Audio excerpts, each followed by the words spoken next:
किल्ले बोदरगड.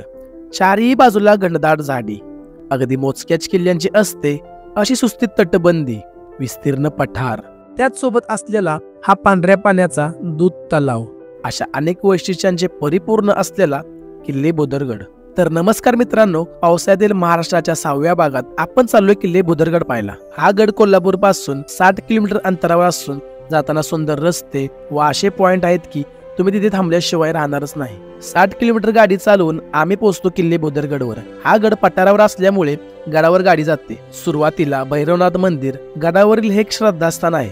मंदिरामधून आत गेल्यावर दीपमाळ आपले स्वागत करते. भैरवनाथ हे मंदिर हेमाडपंथीचे असून दोन्ही बाजूस 5 कमानी आहेत. मंदिराच्या बाहेर आल्यावरच समोरच तटबंदीमध्ये ध्वजस्तंभाचा बुरुज आहे. त्यावरचा भगवा तितक्याच निश्चयाने गड राखताना दिसतो व त्याच्या बाजूला मराठ्यांच्या पराक्रमाची साक्ष देणारी ही तोफ आहे.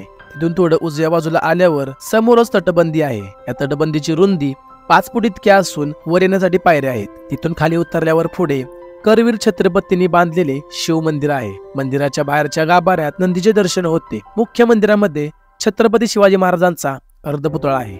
शिवभक्त बालजी पेंढारकर यांनी 1945 मध्ये हा पुतळा यांनी इथे बसविला. त्या पायवाटेने पुढे आल्यावर दूध तलाव पाहायला भेटतो. दूध तलाव हे नाव तलावामध्ये असलेल्या दुधाच्या कलरच्या पाण्यामुळे दिले गेले आहे. तलावाच्या बाजूला महादेवाचे प्राचीन मंदिर आहे.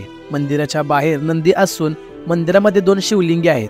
पावसाळ्यामध्ये हा किल्ला धुक्यामुळे खूपच सुंदर दिसतो. चारी बाजूला हिरवळ व थंड वातावरण असल्यामुळे मनाला एक वेगळाच आनंद भेटतो. तर मित्रांनो, तुम्ही हा किल्ला बघितलाय का हे कमेंटमध्ये मला नक्की सांगा. आणि तुम्हाला जर ही रील आवडली असेल तर लाईक करून तुमच्या फिरस्ती मित्राला शेअर नक्की करा.